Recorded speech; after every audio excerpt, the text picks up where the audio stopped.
João é um jovem de 18 anos muito saudável e em boa forma física, pois está no ápice de sua juventude. Aos 30 anos, ele atinge o auge de seu desenvolvimento corporal e mental. Porém, no decorrer de seus 40 anos, novas mudanças ocorrem em sua aparência, como o esbranqueamento e queda de seu cabelo, junto com o desenvolvimento de doenças cardiovasculares e neurológicas, muito devido aos seus péssimos hábitos. Aos 60 anos, João é um idoso com um quadro clínico cheio de doenças terminais que o impedem de levantar da cama. Todas essas transformações que eu citei estão relacionadas com o envelhecimento, já que ele é o processo responsável por todas as alterações e mudanças que ocorrem em nosso corpo ao longo do tempo. Já que, à medida que a nossa idade avança, novas alterações físicas e biológicas vão ocorrendo, como o desgaste físico, o surgimento de doenças terminais e o envelhecimento da pele junto com outros órgãos. Mas, qual é a razão por trás disso? O que causa o envelhecimento? E mais, é algo estritamente genético ou existe alguma relação com o ambiente e os hábitos que temos? Se, assim como eu, você tem muita curiosidade para saber a resposta dessa pergunta, então por favor acompanhe o vídeo até o final.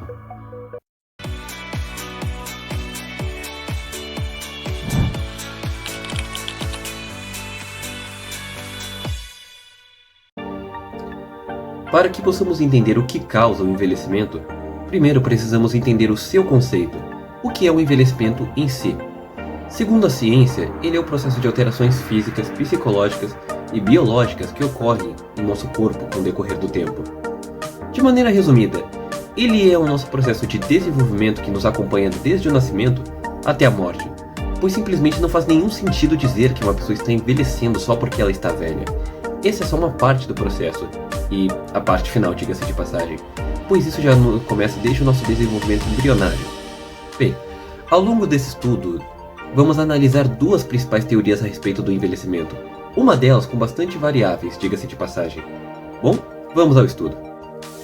A primeira delas é a teoria do envelhecimento programado. A principal base de nosso envelhecimento está em nossa genética, especificamente em nossas células reprodutivas, os cromossomos, aonde encontramos os telômeros. Você já deve ter ouvido falar deles. Eles fazem parte das extremidades de nossos cromossomos, além de serem partes repetitivas e não codificantes do nosso DNA. A sua principal função é proteger o material genético que esse cromossomo transporta. Tudo bem, mas o que eles têm a ver com o envelhecimento? À medida que ocorre o processo de divisão celular conhecido como mitose, que renova as nossas células, isso vai desgastando e diminuindo o tamanho dos telômeros. E isso é péssimo, porque é o tamanho da longitude de um telômero que determina a nossa longevidade. Essa diminuição acaba deixando o nosso DNA mais fraco e vulnerável, o impedindo de fazer a reposição de células mortas em quantidades necessárias. Por exemplo, isso acaba contribuindo para o surgimento da aparência de doenças características da terceira idade. A queda e o esbranqueamento de nossos cabelos é pela pouca ou nenhuma produção de melanina, que é o pigmento que, além de dar cor à nossa pele, dá cor característica aos nossos cabelos. Para se ter uma noção, a longitude de um telômero é medida em quilobases, que são pares de nucleotídeos opostos e complementares, conectados por ligações de hidrogênio. O ser humano possui em média 11.000 quilobases durante a sua juventude, e diminui para 4.000 na velhice. Resumindo, caso se fôssemos produtos de supermercado, os telômeros seriam como a nossa data de validade. Mas o problema é que somente essa teoria não nos explica tudo. Por exemplo, como podem duas pessoas possuírem a mesma idade e uma envelhecer mais rápido do que a outra? Ou a outra ter mais predisposição a certas doenças e a outra não? Bom, vamos ver agora a segunda parte. A segunda parte é a teoria da acumulação de danos. É nessa parte que as coisas começam a ficarem mais complexas, porque um dos principais preceitos dessa teoria é que o nosso envelhecimento é causado em grande parte por danos tanto externos quanto internos ao nosso DNA. Quando falamos na parte de danos internos, estou me referindo aos possíveis erros que podem acontecer no sequenciamento do nosso código de DNA. Eles geralmente acontecem em estágios mais avançados da divisão celular. Por exemplo, cada célula possui um código proteico, que à medida que ele vai se dividindo cada vez mais, pode ser perdido, mudado ou, em alguns casos, transformado de algum jeito, afetando, por exemplo, a produção de células ou gerando a produção de células em excesso, no caso, o câncer. E também em outros casos, a produção de uma molécula conhecida como radical livre. Ela geralmente ataca as células mais saudáveis, o que pode geralmente inferir em surgimento ou no enfraquecimento de nosso sistema. Agora, quando falamos de danos externos, falam como fatores mais banais, como exposição a químicos, estresse, má alimentação, mas também, em outra parte, exposição à radiação solar, que quando nossa pele absorve ela em excesso, pode prejudicá-la gravemente, gerando até o surgimento de câncer de pele. Mas, para entendermos essas mudanças, como elas impactam nosso envelhecimento de maneira mais detalhada, precisaremos entrar em uma área específica da genética, conhecida como epigenética. O nome deriva do grego. Epi significa acima ou ao redor de, enquanto genética se refere aos genes. O seu principal meio de estudo se baseia no ambiente e também nas nossas escolhas, e sobre como elas podem afetar os nossos genes e influenciá-los, mas sim alterar o nosso código de DNA. Caso vocês estejam se perguntando como essas mudanças ocorrem, eu vou lhes explicar. Dentro de nosso DNA existem os genes, que são pequenas unidades responsáveis por portar os caracteres de nossos pais, como a cor dos olhos, cabelo e principalmente a pele, que é o que nos diferencia das outras pessoas. Esses genes reunidos formam o epigenoma.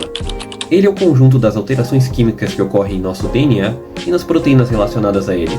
Porém, essas alterações podem ser boas ou ruins dependendo de como você leva a sua vida, e é nessa parte que chegamos ao X da questão.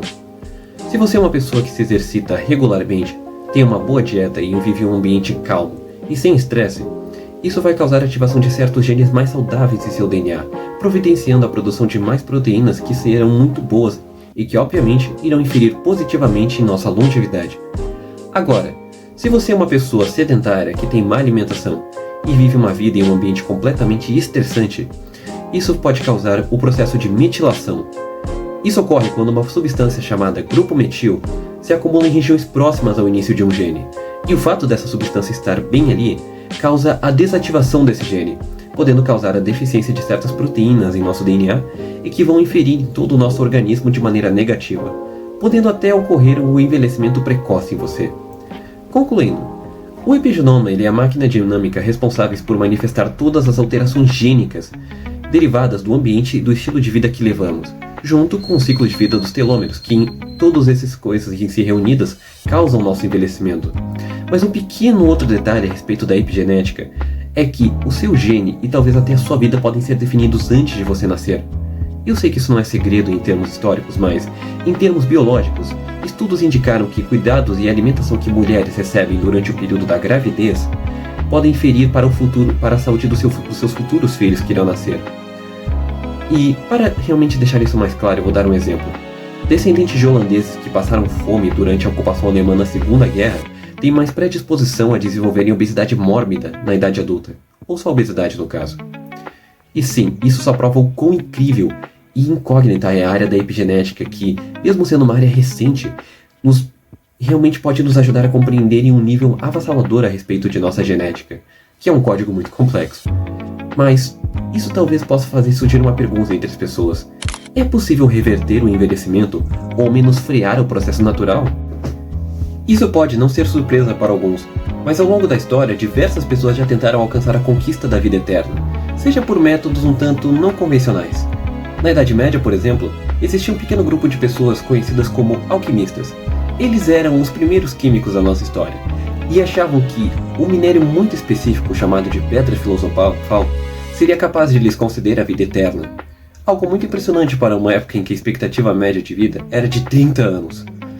Mas a verdade é, a nossa expectativa de vida foi aumentando ao longo dos séculos, e isso se devendo ao desenvolvimento da tecnologia e da medicina em conjunto, mas principalmente pelas nossas mudanças de hábito. Na Idade Média, era mais comum se tomar bebidas alcoólicas no dia a dia do que a própria água, e isso já nos diz alguma coisa. Mas o que importa é, incluindo boa alimentação, exercícios regulares e sono regrado em sua rotina, isso pode te ajudar a envelhecer de uma forma mais natural e saudável, prevenindo diversas doenças que temos nessa idade. Mas, a curiosidade de alguns, em 2009, 3 pesquisadores americanos ganharam o Prêmio Nobel em Medicina pelo seu trabalho sobre envelhecimento celular e sua relação com o câncer. Esses pesquisadores estudaram os telômeros e descobriram que uma enzima chamada telomerase ajuda a proteger os cromossomos, impedindo o envelhecimento rápido dos telômeros e prolongando seu tempo de vida. Esse trabalho é um ótimo prenúncio do que pode nos fazer dos progressos que estamos para alcançar em campos como a genética e a epigenética. podendo dar um tempo de vida muito maior às nossas células biológicas. E isso já é algo que pode prolongar ainda mais a nossa expectativa de vida. Não algo como imortalidade ou reversão de envelhecimento, mas já é alguma coisa. Mas bom galera, esse foi o vídeo de hoje. Muito obrigado a vocês que assistiram ele até aqui. E se você gostou bastante do vídeo, deixe seu like e a sua inscrição no canal Pensamentos. Eu irei trazer mais vídeos a respeito de astronomia e medicina. Muito obrigado pelo seu apoio.